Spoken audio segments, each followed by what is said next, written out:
This is the International Anthony Burgess Foundation podcast. In this episode, we're celebrating the 40th anniversary of Jean-Jacques Annuad's film Quest for Fire, for which Anthony Burgess invented the languages of the cavemen characters. The film is based on the novel by J.H. Rosny and is set in a Paleolithic Europe following the Ulam, a tribe of cavemen who possess a small flame they use to start larger fires. They do not know how to make fire, and when their flame is extinguished, they begin a quest to find a new source of the fire they need to survive. It stars Ron Perlman, Ray Dawn Chong, and Everett McGill. To celebrate the anniversary of Quest for Fire's release, the Burgess Foundation's Will Carr talks to Peter Elliott, who played Mikr, one of the Ulam tribe. He was also the movement coach for the film. Quest for Fire was Peter's first film, and over the course of more than 50 credits, he has become the film industry's leading expert in movement direction and choreography, especially of animal and non-human characters. He specialises in primate behaviour, and this work can be seen in films such as Greystoke, The Legend of Tarzan, Gorillas in the Mist, and The Island of Dr. Moreau. His choreography often works hand in hand with visual effects, and he has collaborated with the Jim Henson Creature Shop and SFX master Rick Baker. He is currently in pre-production on the fantasy film The Legend of Ochi, which tells the story of a young girl who learns how to communicate with animals. Well, welcome, Peter. Thanks so much for joining us on the podcast today. This is part of our celebrations of the 40th anniversary of the film Quest for Fire, which is being re-released this year. And it's a film that Anthony Burgess took a big part in. And Peter's kindly agreed to join us to tell us about his experiences making the film. Wow, that's amazing. I didn't realise they're re-releasing Yeah, it. that's what's really happening. good Yeah, news. it's this. There's a new anniversary edition being put out, and we thought we'd take this opportunity to to think about the film and to find out more about it, and which is why we're delighted to have you with us. I wondered, Peter, if we could begin by just finding out a bit about you. I wonder if you could tell us a bit about yourself and your career as an actor and as a movement director. Yeah, sure. I trained as a method actor in England at a school called East 15. And being trained as a method actor sort of had an important factor in it, I guess. So I did the usual, a bit of theatre and education, some Shakespeare, a little bit of everything, but then I auditioned for a film called Greystoke, the Tarzan movie, and I auditioned to play one of the apes. Now, to cut a long story short, what was happening? They'd auditioned people all around the world, and they auditioned. The auditions were held in London, and They decided London was a really good place to find the cast. So they cast about 40 people, and the plan was we'd rehearse for about 3 weeks, then they'd cut it down to 20 people, and that would be our ape cast to start rehearsing for filming. So after this 3 weeks rehearsal was over, they'd done a test film in Los Angeles with a mime artist in a chimp costume, and they were really not very happy with the results. So they kind of liked what I was doing in London. I was sort of, as well as the rehearsal, going to London Zoo and doing research of my own as well. And they asked if I could go to Los Angeles, which I was 21, just out of drama school, so it was kind of quite exciting to be off to Hollywood, to put somebody else in the costume to try and decide whether it was the costume or the person in it or a mixture of the two, to try and narrow down what the problem was. So I went over to Los Angeles, where I met a special effects costume designer called Carlo Rambaldi, and he worked on refitting the costume and doing lots of work on it, etc. And I was meant to be there for about 1 or 2 weeks, But we did a new test film, which they were really, really happy with. And I ended up being in Hollywood for on and off for nearly 2 years. So just working on this project on big. Yeah. Okay. What happened is they asked if I would be in charge. Basically, they put the film on hold, and they asked if I would be in charge of the R&D. Well, of course, being an actor, I said yes, I can do all the R&D. I absolutely had no idea what R&D actually was. Well, it sounds like you had done a little bit though, going to London Zoo and looking at the apes and chimps and so on. How did that work? Were you observing their behaviours and copying them? What was your process? Yes, I was, and also there was a mime. There was somebody called Desmond Jones who also worked on Quest for Fire, and so we were doing some of that in rehearsals. I was just sort of adding a bit to my to what I was learning by going to you. You cannot beat looking at the real animal. It's just. But so I was doing R&D. I just didn't know it was called R&D. I guess. So I literally had to phone people up in London, and because of course this was before mobiles and internet and everything, and found out what R&D was. So so I so from then on, it's funny. I had my own office at Burbank Studios, and set off on this project of doing research and development for Greystoke. Um, I guess not knowing how it was usually done was actually the best thing that could have happened. Because what they usually used to do, we're talking further back than, I think this would be about 1979, 78, 79. And what usually happened then, when they had anything, monsters, creatures, animals to choreograph, they just left it usually to the stunt coordinator or bring in a dance choreographer. And sort of wondered why it didn't really come up to scratch. But not knowing that and being a method actor, I just sort of thought, well, I've got to become a chimp. I see. So you're in Hollywood and establishing yourself as a chimp for this film. Yeah, the Greystoke. chimp of Hollywood. But Quest for Fire came along. What happened then? Well, because Greystoke got put on hold. So I actually went to the Oklahoma Primate Center and studied the chimp washoe. And I studied all their movement, their sounds, their behavior. I almost tried to socially integrate into a group, but that was kind of foolish, never really worked. But so as soon as it was put on hold, I came back to London, and within a matter of a week or two, these auditions came up for Quest for Fire, which was just so lucky. The timing was just so lucky for me. I'd literally just been trying to become a chimp for the last 2 years. So I walked into the auditions, and we were being given certain instructions on try and walk like this and do this.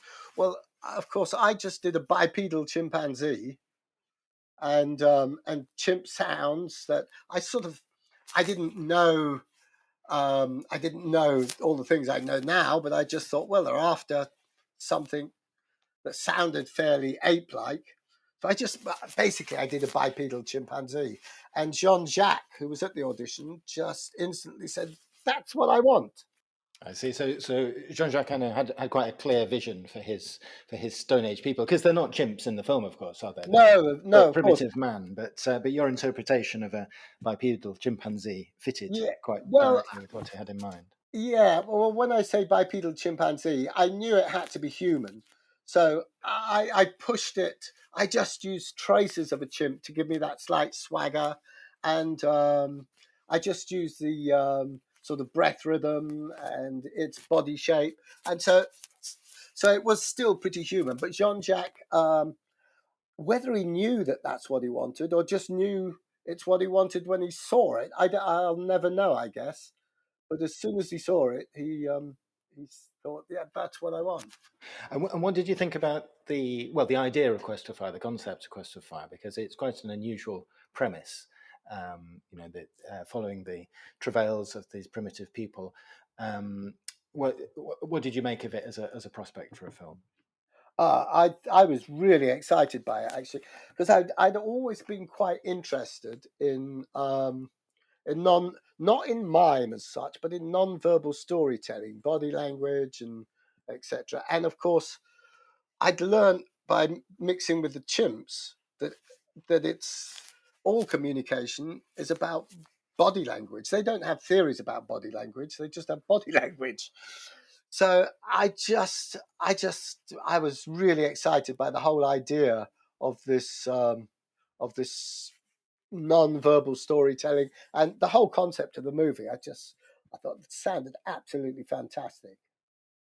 So this business about storytelling in the film becomes one of its most distinctive features, really, because in Quest for Fire, there's a unique Stone Age language, I suppose I can call it that, which is a combination, really, of words or sense sounds and gesture and movement. I wondered if you could just tell us a little bit about that, because this is where our particular interest in this comes in, where Anthony Burgess worked on the linguistic elements and Desmond Morris worked to an extent on the movement elements. I wondered what your memories were of this process. Sure. Anthony Burgess' language was just fascinating, and I'm I'm particularly bad at languages, and so the little learning that we did with him, I found really exciting because he was so enthusiastic about it. Um, and so I sort of threw myself into learning the language, as did Jean-Jacques and everybody. That was, he was a fantastic teacher, actually, Anthony. He really was. Um, it's quite funny. Jean-Jacques always said he understood every word of the language.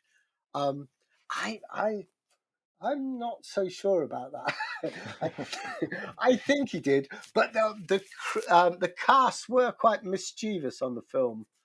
Um, we did often throw in our own bits of dialogue that.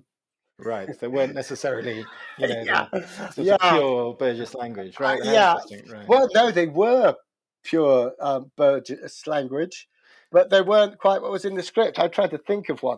Oh, I can think of one, but we'd have to be careful how we phrase it. The phrase that was used several times, I don't know if it ever ended up in the movie, but was "Meg for Lockhart," um, which Meg meant big. Falak was referred to copulation, Okay. and alt referred to up. So I think you can work out what we were actually saying. Big for knockout was usually when something had gone terribly wrong. I see. I see. Okay. I'm, Sorry, go on, please go I'm on. not sure if that's broadcastable. No, it absolutely is, because one of the anecdotes, well, it is in itself, but one of the anecdotes that Jean-Jacques Annuad has about the film is that the cast and crew learnt the language and spoke it on set, and it was this sort of functioning language. And we know Yeah, we did. Yeah. and so, it's fascinating to hear that actually happened, and indeed that you're able to, to express yourselves in, I'm amazed. I still remember that. Right? Big for knockout. I don't know where it's stored up there somewhere. But your the way you came to it was from from the movement of the people and the chimps, I suppose. So, could you tell us a bit about that and how it's interacted with the special language? Sure. Well, it was quite interesting because Desmond Morris, of course, he was very much putting forward the more gesticular, the gestures and certain types of behaviour. Now, I found I found that what I could bring to that, obviously movement wise, was um, was a quality of movement, a way of moving, and keeping all that absolutely natural, including right down not just to the way they walked, but the way the arms moved, the way they breathed, and but then I also found that some of the language of chimps helped fill out. See, the thing about storytelling and apes and early man, the difference I think really is that they're living in the now, whereas like all the other animals on the planet that are living in the now rather than the past or the future. And so when you're living in the now, the emotional connection to what you're feeling and doing, as well as the gestures of communication, how you feel about that. And I found I was able to insert lots of chimp sounds that filled out all the gaps between the gestures and the language and helped convey the emotion as well as just the words. Like my favourite one, which became used throughout the movie, was what's called a cough grunt, which is just a sound. I don't know if you've seen the movie recently, Yes, but that was used all the time as an expletive. It's somebody. It could be used mildly, just it could be used as a form of excitement, and it could be used angrily, which is also used, and also one of the famous moments in the film was actually the first ever joke. And I used the chimpanzee laugh, and I taught it to Everett and Ron and Namir, and it found its very own moment. I try to remember. I think one of them, I can't remember who. One of them drops a gourd or something on the other one's head from a tree. That's right. Yeah. So and thinks it's very funny. yeah. Ron is the victim, and Ray Don Chung finds this hilarious. But I suppose I think one of the and then later in the film, he does it to another of the group. That's and right. it's sort of the invention of comedy, the invention of Yeah, exactly. But their laughter in that moment is the chimpanzee laugh that you're describing. Right. And they even did the chimpanzee laugh face, right, which is covering your teeth with your top lip and showing your bottom teeth, and and getting that sound. You can tell it's a laugh, but it's a laugh from the body, from the not from the. It's not an intellectual laugh, is it? Right. Well, perhaps not. No, I think I'm doing it No. now. It's quite contagious. Yes. Yes, absolutely. So, you were obviously in the film yourself, and were you involved in how would you describe it, as the kind of choreographer, as the sort of... Yeah, I mean, I started with Desmond Jones, and then I don't know whether Desmond had another commitment or something, but then I ended up sort of doing all of that. But anyway, I don't think that's important.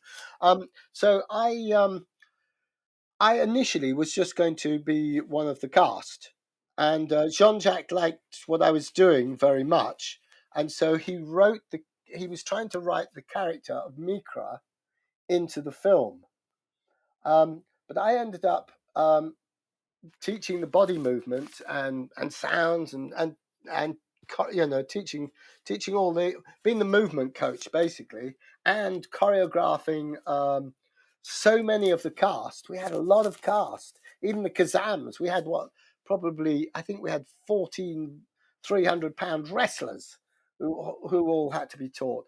So this is the Kazam tribe. That's the Kazams, right, yeah. I see. Okay. or in Canada, we had, I think I must have taught probably well over 100 people. And so rather than the character developing through the movie, what tended to happen, because I was so busy choreographing, every time Jean-Jacques got to a bit of that he thought, oh, I really need something here, he got me to, I was all over the place. Can you do this bit over there? Can you do? So I sort of became a go-to character rather than having a through line through the movie, which is what he originally wanted. But it wouldn't have been possible. There was too many people to teach on the movement side of things. Well, it was quite an ambitious production in all sorts of ways. I mean, there's the large cast as you described, and the many locations. Filming in Kenya and Canada and northern Scotland, and also some use of quite large animals. I wondered if you could tell us a bit about your memories of the set. I can certainly tell. Have you ever heard of the Mammoth Story? I think you should tell it to us. Okay. The Mammoth Story was Jean-Jacques was quite mischievous. He was fantastic to work with. I loved working with Jean-Jacques, but he was quite mischievous in his methods sometimes. And in fact, I don't know if this was a Jean-Jacques thing, but the situation was we had 12 or 14 wrestlers, all cast in England, 300-pound guys, all carrying clubs and cows' tails, which were meant to be weapons. And these were meant to be a cannibalistic tribe, so these were weapons. And I was also dressed as a Kazam, being much smaller in stature. I'm only 5'4" tall. I was meant to be the little one at the back. Now, we were told that this was going to be a controlled stampede, which sounded a little bit of an oxymoron at the time. I'd never heard of a controlled stampede, so we were stood as a group, about 12 or 14 of us, and in front of us, about 90 yards away, I would say, was a massive tent, a circus tent, with the side all open, and then there was, and then behind us, about 40 yards behind us, was about 14 elephants dressed as mammoths. Right. Complete with hairy costumes and mammoth tusks, etc. Now, elephants don't particularly like being dressed as mammoths, so they were already quite agitated. And alongside of this mammoth tent, there's barbed wire fence. Who was the first AD? Oh, David Bracknell. David Bracknell, the first AD, came up and explained to us the camera was just over to our left, the tent in front of us, barbed wire fence down the side of the tent. Explained to us that there was going to be a controlled stampede and that we needed to run towards the tent. When we get close to the tent, we clear to the right, and the elephants dressed as mammoths will go into the tent. This is like That sounds yeah. straightforward. Yeah. Yeah, it sounded straightforward. So I brought up, I said, well, David, can we take down the barbed wire fence that runs all along down the side down the side of the tent? And he said, no, sorry, we can't do that. We promised the farmers we won't touch any of the fences. And it was like, well, what happens if, he said, no, don't worry. What we've done is we've practiced so many times with these elephants of running them, and the place they like to go is because as soon as they're running, they'll just want to go in the tent. So you just run to the tent and clear to the right, the elephant's going to go in the tent. And David starts walking away and then said, oh, Peter, I nearly forgot. Jean-Jacques wants you're the little one at the back. So as the elephants or the mammoths run towards you, if you could trip over and then look backwards and see they're getting close and run like hell to try and catch up with the rest of the team. This is like, okay, yeah, I can do that. So I don't know if there is such a thing as a controlled stampede, which I've found a little strange at the time. But if there is such a thing, I don't think you start it with a shotgun. So we're all ready to go and carrying our clubs and cows' tails. Then all of a sudden, bang! We say, oh no! First of all, they've said action. So we've set off, and they've told us, "You go on action. Don't worry, the elephants will have a separate queue." Right. So that's what we found out was the separate queue was bang. So we're running along. So I've looked behind me and thought, my God, I didn't realize they could run that fast. So I'm shouting forward, run faster, run faster. So I did my falling over bit as told, fell over, got up, and then suddenly realized, oh my God, these things are gaining on us rapidly. So I'm running like hell, running. The guys in front of me have looked behind and suddenly seen how that these things, nobody told us elephants can run about 30 miles an hour, even when they're dressed as mammoths. So we're running. So we decide this is going wrong. Clear to the right. We cleared it. They followed us. Go to the left. They followed us. Go to the right. Everywhere we want. They just followed us. This is like, oh my God. And by now, the guides, because I've done my falling over, all the wrestlers are quite a way in front of me. By now, I could hear them breathing beside me. And I'm running like hell. And they've all helped each other over the barbed wire fence because, of course, it's a little bit like a wrestling ring. And they're all laughing, thinking this is hilarious. So I'm running towards them, thinking, and all of a sudden you see the look on their faces completely change because these elephants are not going to stop for a barbed wire fence. So I literally I dived over the fence. The elephants went through the barbed wire fence. Everybody scattered like mad. And I was literally ended up almost amongst their legs, rolling out to the side. And then the elephants went through the makeup tent, through the wardrobe tent, and disappeared up into the Highlands of Scotland, dressed as mammoths. So, and of course, and the shot was completely useless because we'd been rehearsing all this, primeval running stuff. And as soon as they realised these mammoths were catching up on us, the cows' tails and the clubs have gone into the air, and all these 300-pound wrestlers suddenly turned into Linford Christian, were sprinting like a modern sprinter.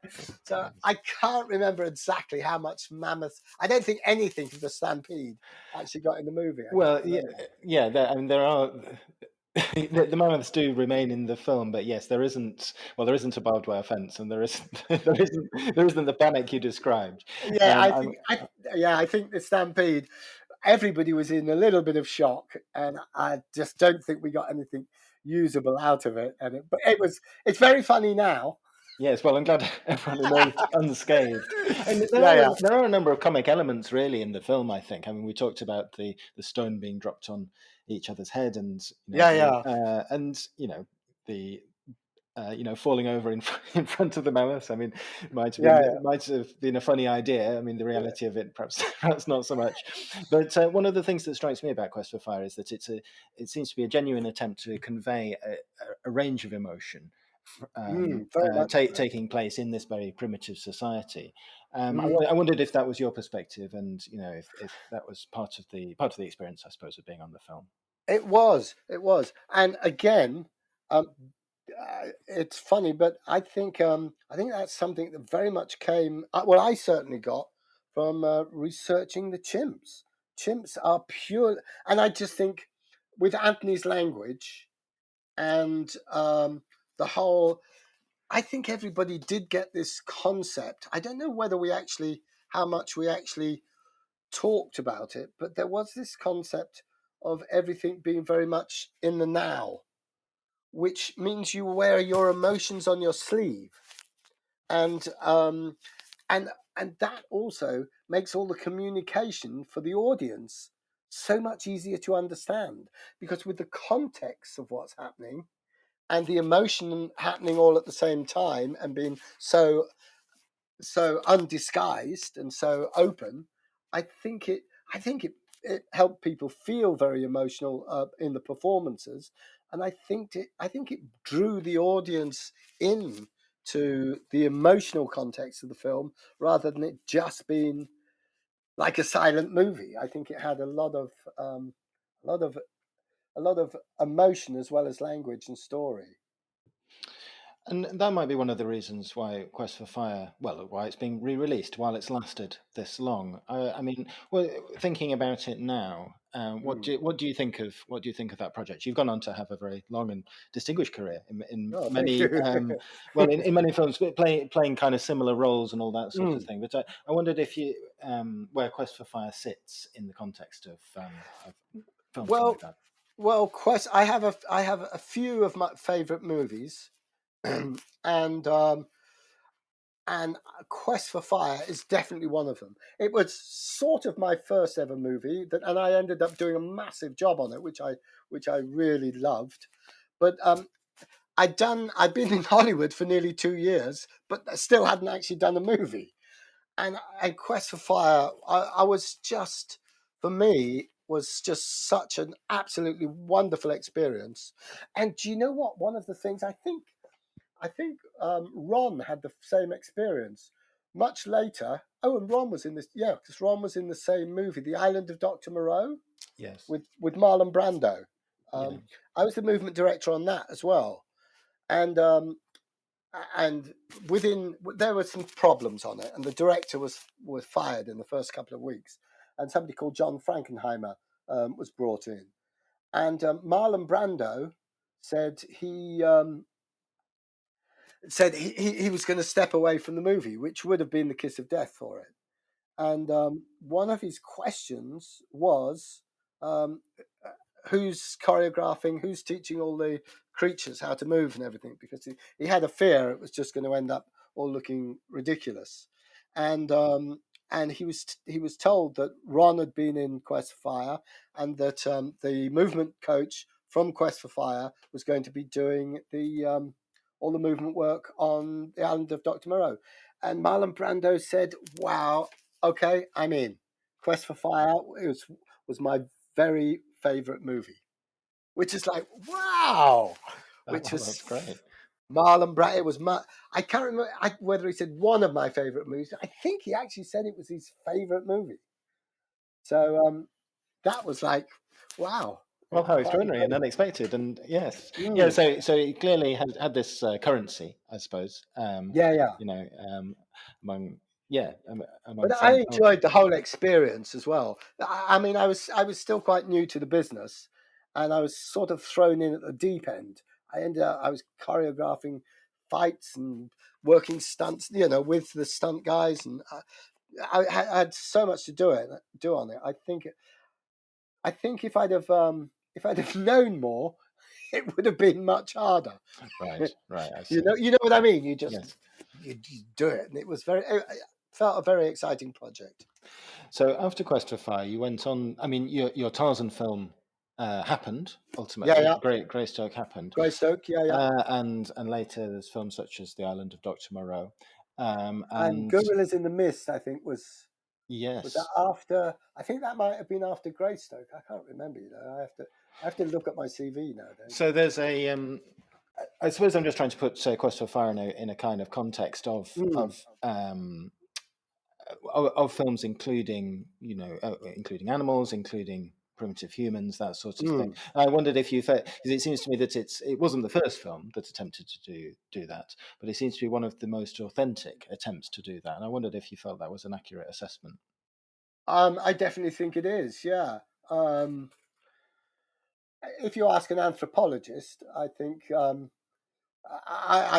There's a lot of holes in the anthropology of it, but as an authentic, I mean, I think the actors did a fantastic job. Um, I mean, at the beginning, there was a lot of ape faces made, and I mean and I think the more we got getting away from actual apes and more into the human animal. I think is what we discovered, and I think it's what was portrayed. It was us before. I mean, I think people forget that every single thing that we have out there is a result of collective intelligence. You can't fly to the moon. I can't fly to the moon. I can't even make a cup, And I think it brings us down back to what real human beings were like, and I think it portrayed them very well.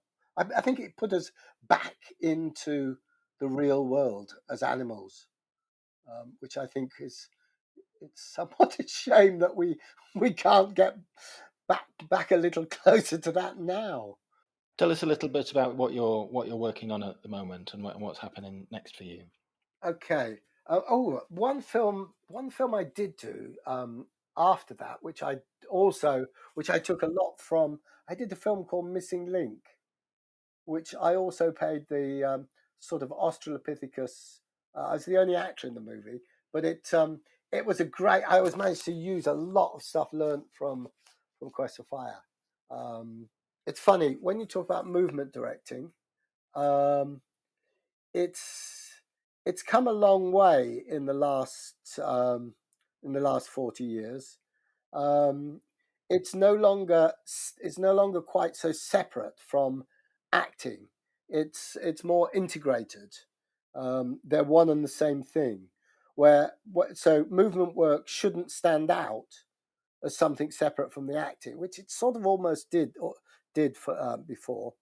And I found that you can use a similar method no matter what you're trying to bring to life on the screen. This next thing is a movie where the lead character is a small monkey-like, a fantasy creature, but a small monkey-like creature, which is all going to be done with puppeteering. It's all going to be done with old school, with puppeteers, with rod puppets, with a rod puppet, and I'll be choreographing all of that. And it's a fantastic little creature, and it's a great little script. And it's great to get back to some of the old school methodologies. I did Hitchhiker's Guide to the Galaxy. That was a similar thing, getting back to some of the old, away from CGI. Which, can you imagine what they'd have done with Quest for Fire nowadays? We'd have had CGI. We'd have had CGI saber-toothed tigers all over the place, and the mammoths would have definitely been CGI. And so it's kind of nice to get back to a quite a sophisticated project where the lead character is going to be done all in camera and old school, basically. And that's what I'll be doing next. Well, that sounds fascinating, and I hope it comes off, Peter. Yeah, me too. Thank you so much for talking to us about Quest for Fire and about your career. My pleasure. It's really brought it to life, certainly has for me. And this, as I mentioned at the beginning, this is part of our kind of larger celebration of Quest for Fire, the film, which is going to be re-released later this year, we believe. So I hope everyone sees it and sees you in it, Peter. And thanks once again for taking part in the podcast today. My pleasure.